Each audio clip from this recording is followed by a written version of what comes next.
कई जीत बाकी है, कई हार बाकी है, अभी तो जिंदगी का सार बाकी है। कि कई जीत बाकी है, कई हार बाकी है, अभी तो जिंदगी का सार बाकी है।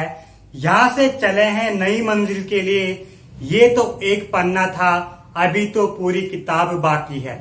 जय हिंद दोस्तों, स्वागत है आप सभी का एक बार फिर से स्टडी विद राहुल यूके के प्लेटफॉर्म में। और हम डिस्कस कर रहे थे दोस्तों यहाँ पर चमोली जनपद के प्रमुख दर्शनीय स्थल। तो दोस्तों हम यहाँ पर चमोली जनपद की बेसिक चीजें और यहाँ के प्रमुख पंच प्रयागों में से यहाँ पर 3 प्रयाग, पंच केदारों में 2 केदार और पंच बद्री के बारे में हम यहाँ पर पढ़ चुके हैं। और आज हम चर्चा करेंगे दोस्तों यहाँ पर चमोली जनपद में जोशीमठ के बारे में। दोस्तों आप जानते हैं कि जोशीमठ चमोली जनपद में है और जोशीमठ में ही भगवान बद्रीनाथ की शीतकालीन पूजा की जाती है। जोशीमठ के कहाँ पर? नरसिंह अवतार मंदिर में या नरसिंह देवता मंदिर में भगवान विष्णु की पूजा कहाँ पर की जाती है शीतकालीन में? जोशीमठ में। तो बेसिक चीजें दोस्तों पढ़ चुके हैं चमोली जनपद के बारे में। आज पहले जोशीमठ के बारे में पढ़ लेते हैं और उम्मीद है दोस्तों मुझे कि आप सभी लोग अच्छे से पढ़ रहे होंगे।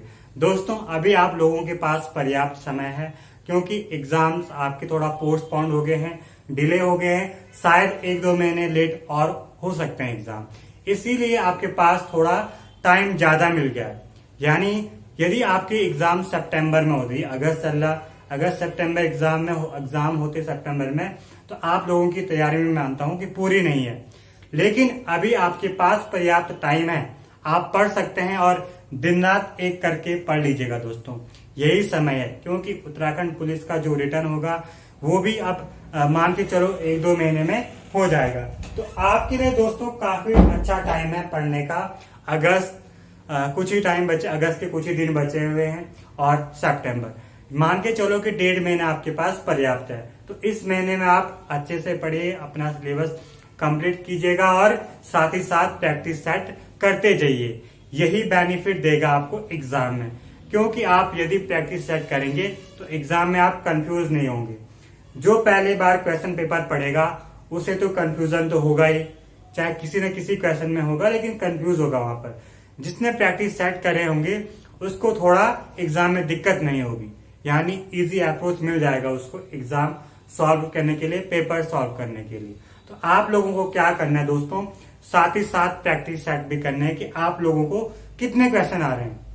सबसे पहली बात यह है कि प्रैक्टिस सेट से ये पता चलता है कि हमें कितने क्वेश्चन आ रहे हैं खुद से, तभी तो हमें पता लगेगा कि हम कितने गहरे पानी में हैं। यदि हम लगातार करते जाए तो पता ही नहीं चलेगा कि क्या पढ़ा क्या नहीं पढ़ा। जब हम किसी प्रीवियस पेपर को देखते हैं या प्रैक्टिस सेट देखते हैं, आजकल नेट पे मिल जाते हैं, दुनिया भर के फ्री में प्रैक्टिस सेट बुक भी मिलती है, तो आप कर सकते हैं वहां से। आपको पता चल जाएगा वहां से कि आपको कितने क्वेश्चन आते हैं और किस प्रकार से क्वेश्चन पूछे जाते हैं, उत्तराखंड में हो चाहे सेंट्रल में हो। उत्तराखंड का पता आपको 40 नंबर उत्तराखंड का आएगा। उत्तराखंड भी काफी लंबा है उत्तराखंड का सिलेबस, जिसमें यहाँ पर हिस्ट्री भी पढ़नी पड़ेगी आपको, चंद डायनेस्टी, परमार, कार्तिकेय वंश, कुनिंद वंश, ये सारी चीजें भी पढ़नी पड़ेंगी। साथ ही साथ उत्तराखंड की ज्योग्राफी और यहाँ के व्यक्तित्व, जिला दर्शन, कई आंदोलन, ये सारी चीजें आपको उत्तराखंड में पढ़नी है, जो कि मात्र 40 नंबर की पूछी जाती है। उसके बाद सेंट्रल की जीएस, वो भी 40 नंबर की आती है आपकी, कुछ रीजनिंग और कुछ जीएस। तो उसके ज्योग्राफी, पॉलिटिकल साइंस भी पढ़ने पड़ेंगे, इकोनॉमिक्स भी पढ़नी पड़ेगी, हिस्ट्री, मिडिवल, एंशिएंट और मॉडर्न, तीनों हिस्ट्री पढ़नी पड़ेंगी। और साथ ही साथ आपको हिंदी 20 नंबर का जो अलग से आता है, और कंप्यूटर। तो इतना लंबा सिलेबस है आपका, जो कि सारा आपको कंप्लीट करना है। तो दोस्तों मन लगा के पढ़िएगा और जी जान लगा के पढ़ लीजिएगा, यही समय है कुछ करने का। और आज ज्यादा टाइम न लेते हुए डायरेक्ट बात करते हैं हम जोशीमठ के बारे में। सबसे पहले आप देख रहे होंगे दोस्तों जोशीमठ कहाँ पर है? चमोली जनपद में। चमोली जनपद में मैंने बताया था कि चमोली जनपद की स्थापना कब हुई थी? 24 फरवरी 1960 ईस्वी को हुई थी चमोली जनपद की स्थापना। टिहरी और पौड़ी से अलग करके बनाया गया चमोली जनपद। इसके साथ साथ उत्तराखंड के 2 अन्य जनपदों का भी निर्माण होता है, स्थापना होती है। किसकी? उत्तरकाशी एवं पिथौरागढ़। पिथौरागढ़ कुमाऊं क्षेत्र का। उत्तरकाशी आपका कहाँ पड़ गया, ये पड़ गया दोस्तों आपका उत्तरकाशी की स्थापना भी कहां पर होती है, गढ़वाल मंडल में है, और 24 फरवरी 1960 को उत्तरकाशी की भी स्थापना हुई थी। अपना चमोली जनपद पौड़ी एवं टिहरी के क्षेत्र को अलग करके बनाया गया है। तो आज बात करते हैं दोस्तों सबसे पहले यहाँ पर जोशीमठ के बारे में कि जोशीमठ कहाँ पर है, चमोली जनपद में स्थित है, और इस चमोली जनपद में धौली गंगा एवं विष्णु गंगा नदी के संगम पर है। हमने 5 प्रयाग पढ़े थे दोस्तों। सबसे पहले उत्तर से दक्षिण की ओर चलते हुए कौन सा प्रयाग आता है, विष्णु प्रयाग, जो कि कहां पर है, पश्चिमी धौली गंगा नदी एवं अलकनंदा के संगम पर है। अलकनंदा नदी का उद्गम स्थल सतोपंत ग्लेशियर। ये बेसिक चीजें हैं दोस्तों, ये सारी चीजें आपको पता होनी चाहिए।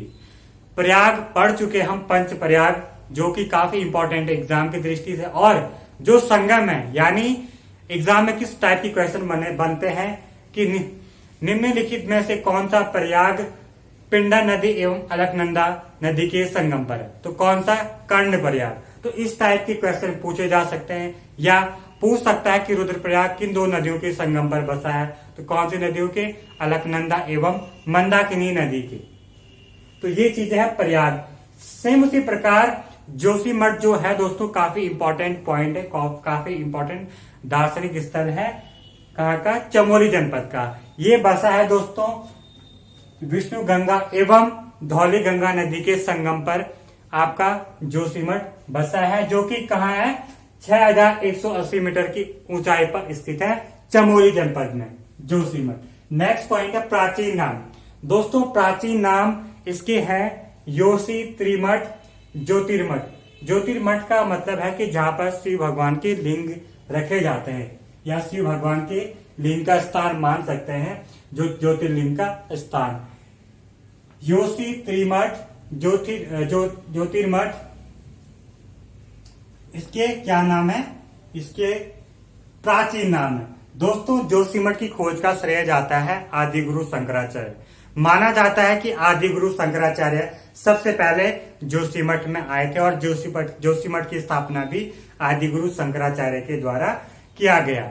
दोस्तों आप जानते हैं कि केदारनाथ मंदिर का निर्माण भी श्रेय किसको जाता है, आदि गुरु शंकराचार्य को जाता है। भले इनके जो कह सकते हैं हम, एक तरफ से जीर्णोद्वार कह सकते हैं, रिपेयरिंग कह सकते हैं, यहाँ पर परमार डायनेस्टी के राजाओं ने भी किया है, कत्यूरी के राजाओं ने भी किया है। तो अलग अलग बुकों में अलग अलग मत दिए गए हैं इन सारे टॉपिकों पे।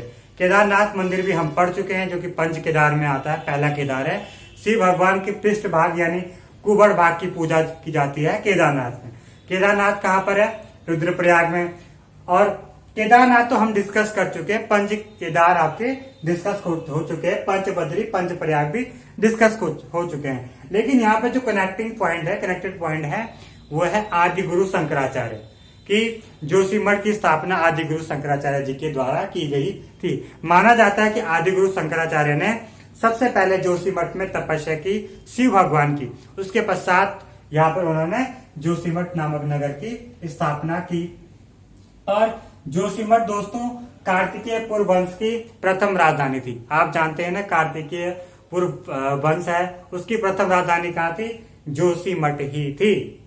उसके बाद नेक्स्ट पॉइंट है स्थापना शंकराचार्य जी, यानी यहाँ पर आदि गुरु शंकराचार्य ने सबसे पहले तपस्या की, उसके पश्चात यहाँ की जो स्थापना है उसका श्रेय जाता है आदि गुरु शंकराचार्य को। ऐसा मत है कि सर्दियों में भगवान विष्णु यहीं पर जोशीमठ में ही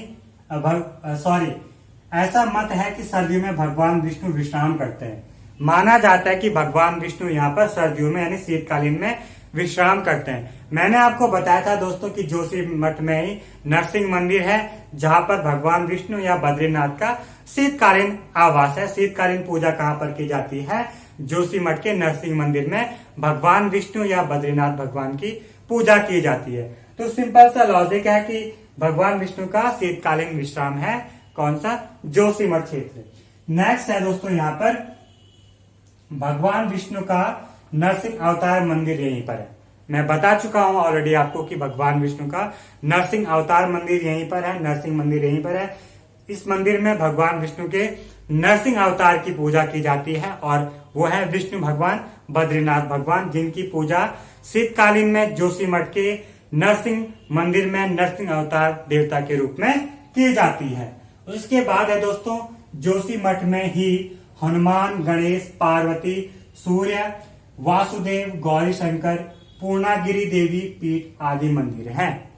कौन कौन से मंदिर हैं? हनुमान मंदिर, गणेश मंदिर, पार्वती मंदिर, सूर्य मंदिर, वासुदेव मंदिर है, गौरी शंकर मंदिर, पूर्णागिरी देवपीठ कहाँ पर है? ये सारे जोशीमठ में। इतने सारे मंदिर हैं जो कि आपको याद रखने हैं।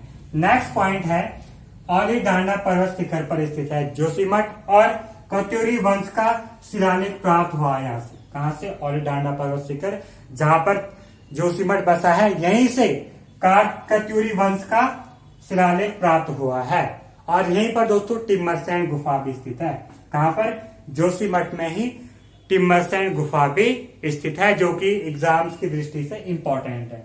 नेक्स्ट बात करते हैं त्रिशूल पर्वत। त्रिशूल पर्वत ये कहां पर है दोस्तों? चमोली जनपद में है और इसको शिव धाम के नाम से भी जाना जाता है। काफी इंपॉर्टेंट है। इसकी ऊंचाई है 7120 मीटर की ऊंचाई पर है त्रिशूल पर्वत। कहां पर? चमोली जनपद में और शिव धाम के रूप में जाना जाता है त्रिशूल पर्वत को। दोस्तों आप जानते हैं कि उत्तराखंड का जो सर्वोच्च चोटी है वो है नंदा देवी पश्चिम, जिसकी ऊंचाई कितनी है? 7817। और द्वितीय श्रेणी कौन सी है? द्वितीय पर्वत चोटी कौन सी है? वो है कामेट, जो कि कहां पर है? चमोली में है। और ये भी द्वितीय नंबर की चोटी है, जिसका कितनी लंबाई ऊंचाई कितनी है? 7756 कामेट की। यहाँ पर इसकी कितनी है ऊंचाई? त्रिशूल पर्वत 7120 मीटर।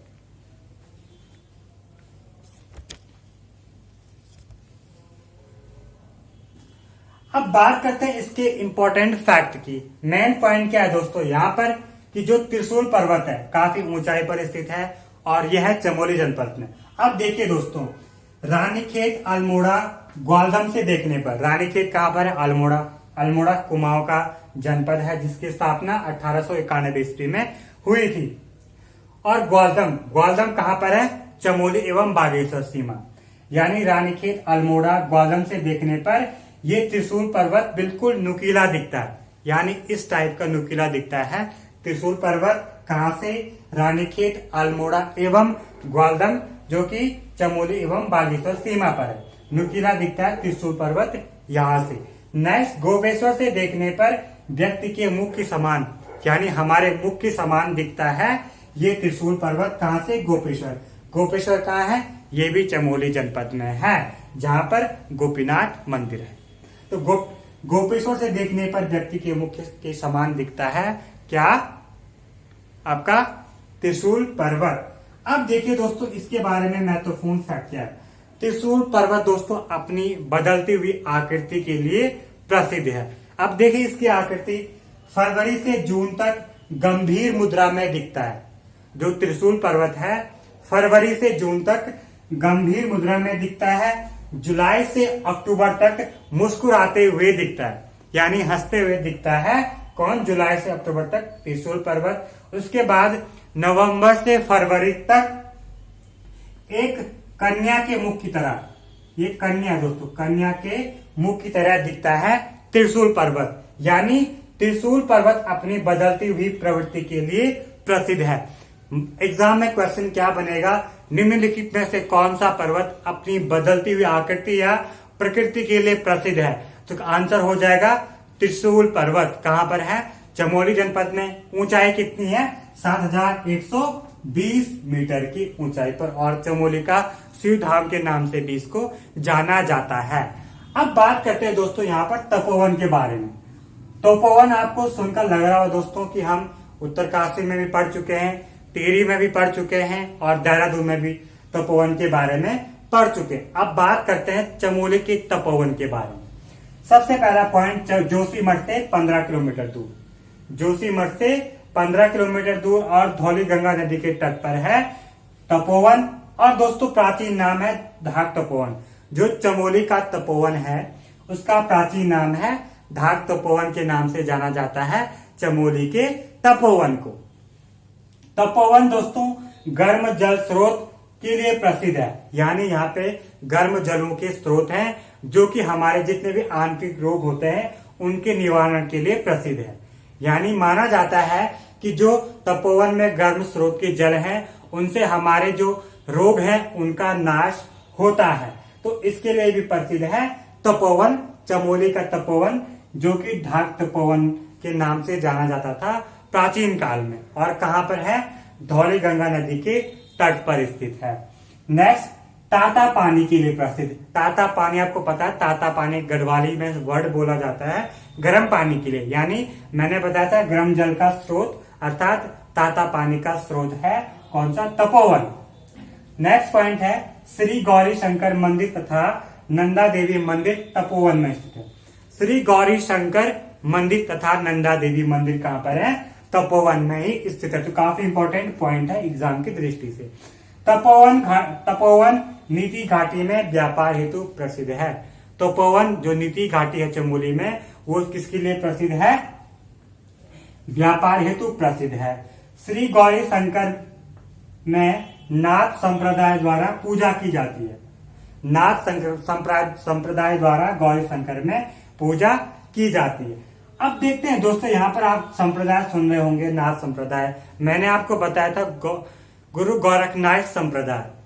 गुरु गोरखनाथ संप्रदाय की उपाधि किसने ली थी? परमार वंश के 37वें राजा अजयपाल ने गुरु गोरखनाथ संप्रदाय की क्या ली थी? उपाधि ली थी। तो दोस्तों आज हम इतने पॉइंट यहाँ पे पढ़ चुके हैं जो कि काफी इंपॉर्टेंट है एग्जाम की दृष्टि से।